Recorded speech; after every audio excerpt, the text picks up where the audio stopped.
पास जाना चाहें ये दूर चले जाएं। भगवान कृष्ण समझ गए कि ये भगवान भोलेनाथ की लीला है, तो भगवान श्री कृष्ण ने सब गोपियों को रोक दिया, बोले खड़े हो जाओ, ऐसे पता नहीं चलेगा। घुंघटा उठा करके देखने लगे। भगवान भोलेनाथ ने विचार किया अब फंस जाएंगे, तो भगवान भोलेनाथ पीछे तरफ चले गए। कन्हैया के नजदीक नहीं आए तो कन्हैया को कि युक्ति सूझी, बोले ऐसे नहीं आएंगे। कैसे आएंगे? ऐसी बजाई बंसी सुध बुध भूले भोलेनाथ जी, भोलेनाथ जी। ऐसी बंसी बजाई महाराज कि भोलेनाथ भूल गए कि हम भोलेनाथ हैं, यहाँ गोपी बनकर आए हैं, सब भूल गए और ठुमक कर नृत्य करने लगे। अब तो तांडव शुरू हो गया और जब ज्यादा तेज नृत्य किया तो सर से सरक गई जब साड़ी, मुस्काए गिरधारी वृंदावन आ गए हैं, वृंदावन आ गए हैं। सर से जब साड़ी सड़की और भगवान का दिव्य स्वरूप दिखाई पड़ा, भगवान श्री कृष्ण बोले वाह भोलेनाथ, जय हो जय हो। कितना दिव्य श्रृंगार भूत भवन भोलेनाथ का, गोपी का श्रृंगार करके आया। और आज भी वृंदावन में गोपेश्वर भगवान विराजमान है। वृंदावन जाओ तो भगवान भोलेनाथ का वह स्वरूप का दर्शन अवश्य। आज भी गोपी जैसा श्रृंगार ठाकुर भगवान भोलेनाथ का होता है। गोपेश्वर महादेव वृंदावन में विराजमान है, तब से ही वहीं विराजमान हो गए ठाकुर। भगवान श्री कृष्ण की इच्छा थी कि आप इसी रूप से इस ब्रज में ही निवास करो। आज भी गोपी का श्रृंगार होता है भोलेनाथ का, बड़े प्यारे। तो ऐसा दिव्य ये है रास इस वृंदावन में संपन्न हो रहा है। इस रास की लीला को सुन करके राजा परीक्षित को थोड़ा संशय हो गया। अब विचार करने की बात है, जब साधारण मनुष्य तो बात ही क्या, जब राजा परीक्षित को संशय हो गया इस लीला में, तो आज का मनुष्य संशय करे तो कौन सी बड़ी बात है।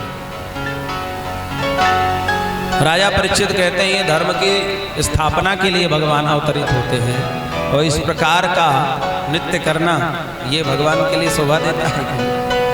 सुखदेव भगवान थोड़ी देर के लिए मौन हो गए। सुखदेव भगवान को लगा कि यह भगवान की विशेष लीला है, अंतरंग लीला है, और इस लीला को कहीं मैंने किसी अपात्र को तो नहीं सुना दी। विशिष्ट लीला, भगवान की विशिष्ट कथा सबके समकक्ष नहीं रखनी चाहिए। कोई पात्र हो, भाई विशेष वस्तु किसी स्वच्छ पवित्र पात्र में ही दी जाती है। विशेष वस्तु किसी विशेष पात्र में ही रखा जाता है। आप किसी के यहाँ जाओ, सुंदर सी खीर बनी हो और कमंडल में पहले से कूड़ा कचड़ा रखा हो और आप जाकर कहो कि इसमें हमको खीर दे दो, तो भला वो देने वाला एक बार ये कहेगा भैया तुम्हारा पात्र स्वच्छ नहीं है, पवित्र नहीं है, पहले से साफ कर लो तब इसमें खीर रखी दी जाएगी। तो श्री सुखदेव भगवान ने समझाया राजा परीक्षित को कि भगवान तो सर्वज्ञ हैं, स्वतंत्र हैं, वो सर्व सामर्थ्यवान है, इसलिए उनकी लीला में किसी प्रकार का संशय मत करो। ईश्वराणां वचः सत्यम तथैवाचरितं क्वचित् येषां यत् स्ववक्तो युक्तं बुद्धिमान् तत्समाचरे। जो बद्ध जीव है, काल कर्म स्वभाव की डोरी में बद्ध जीव है, उसको ईश्वर के चरित्रों का अनुकरण नहीं करना चाहिए। जैसा भगवान ने किया वैसा करने की चेष्टा साधारण जीव को नहीं करना चाहिए।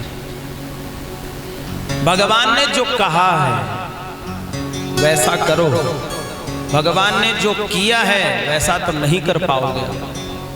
उनकी बराबरी नहीं की जा सकती, क्योंकि भगवान तो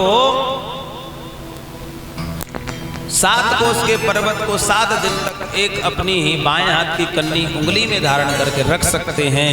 क्या तुम 5 किलो का पत्थर ही रख लो भैया हाथ में 2-4 दिन छोड़ो, पत्थर भी छोड़ो, एक हाथ को ऐसे उठा करके रखो 1 घंटे, पता चल जाएगा कि भगवान क्या कर सकते हैं, क्या कर सकते हैं। आप खाली हाथ भी 1 घंटे ऐसे नहीं कर सकते हैं। तो 7 दिन 7 रात्रि तक 7 कोस के पर्वत भगवान ने उठाया है। भगवान 6 दिन के तब पूतना जैसी राक्षसी का वध किया, अघासुर, बकासुर, तृणावर अनेक दैत्यों का वध किया। इसलिए भगवान की बराबरी करने का विचार मन में नहीं होना चाहिए।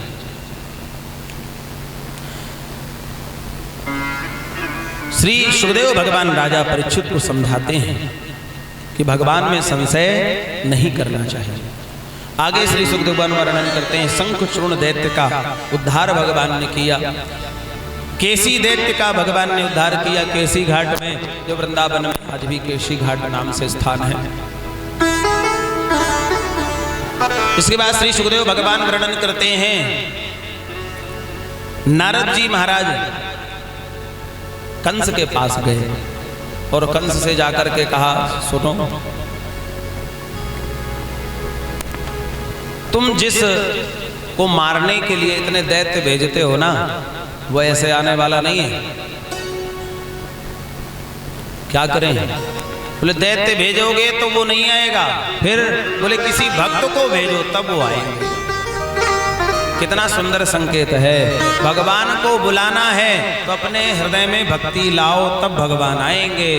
ऐसे बुलाते रहोगे अहंकार के वश में तो कभी जीवन में भगवान। कंस ने इतने दैत्य भेजे, भगवान आए नहीं, सबका उद्धार करके भेज दिया। लेकिन अब नारद जी के कहने पर कंस ने अक्रूर जी महाराज को भेजा। अक्रूर भगवान के भक्त थे।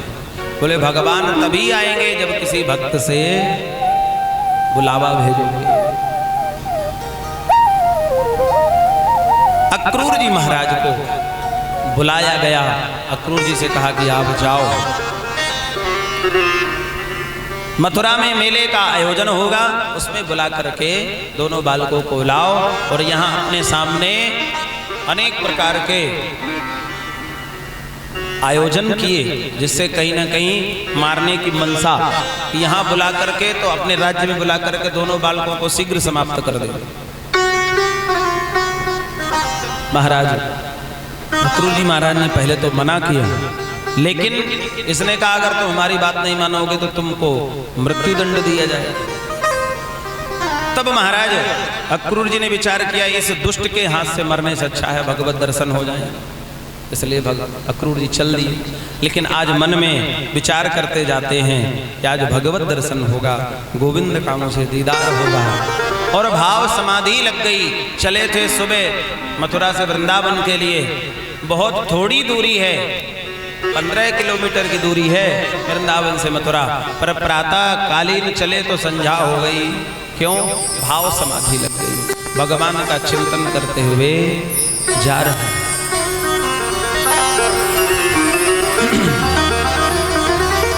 बोलो बाल कृष्ण लाल की। कौन सी कथा चल रही है? 2-4 ही सुन रहे हैं, बाकी तो सब इधर उधर ही देख रहे हैं। महाराज काऊ को मन ना लग रहा कथा में। मन लग रहा है कथा में? किसका किसका लग रहा है? हाथ उठाना। अच्छा, बाकी का नहीं लग रहा है, ठीक। अच्छा, किसका किसका नहीं लग रहा है? मैया को ना लग रहा हूं मैं। बोलो बांके बिहारी लाल की।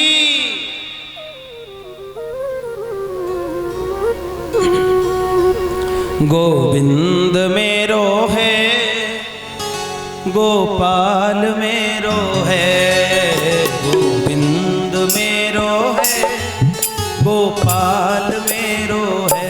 आप लोग गाओ। गोविंद में। अच्छा, घर में लड़ाई हो जाए तो बहुत तेज चिल्लाओगे, उतना ही तेज चिल्लाओ, जोर जोर। गोविंद मेरो है, गोपाल मेरो। ताली बजाओ। गोविंद मेरो है, गोपाल मेरो है।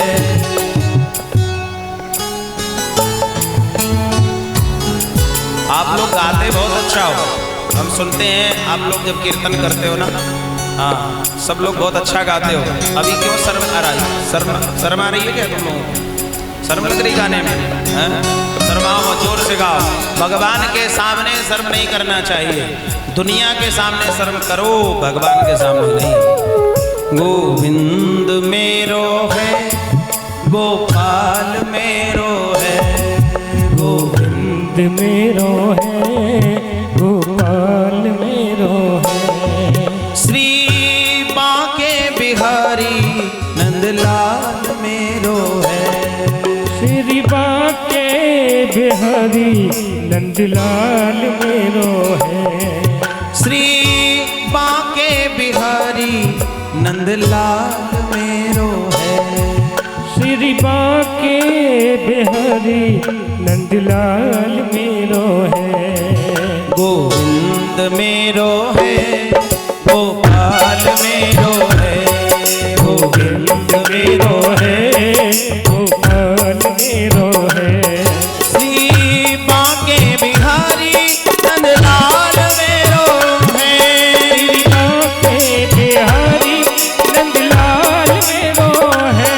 श्री बांके बिहारी नंदलाल मेरो है। श्री बांके बिहारी नंदलाल मेरो है। श्री बांके बिहारी नंदलाल मेरो है। श्री बांके बिहारी नंदलाल मेरो है। गोविंद मेरो है, गोपाल मेरो है। गोविंद मेरो है, गोपाल मेरो है। गोविंद मेरो है, गोपाल मेरो है। गोविंद मेरो है, गोपाल मेरो है।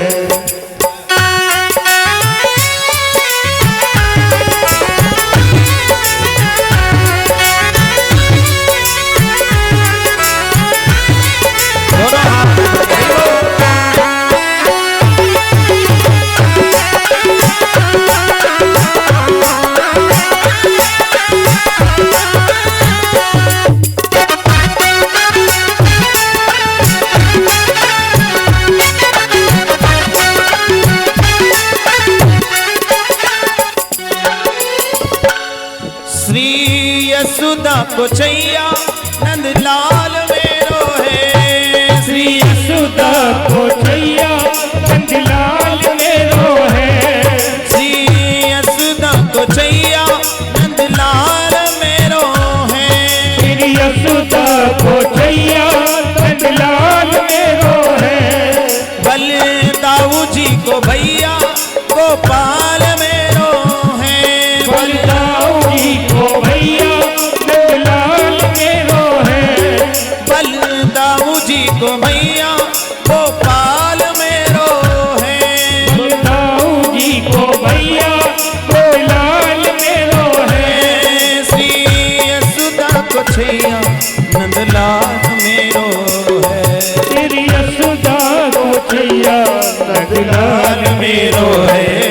गोविंद मेरो है, गोपाल मेरो है।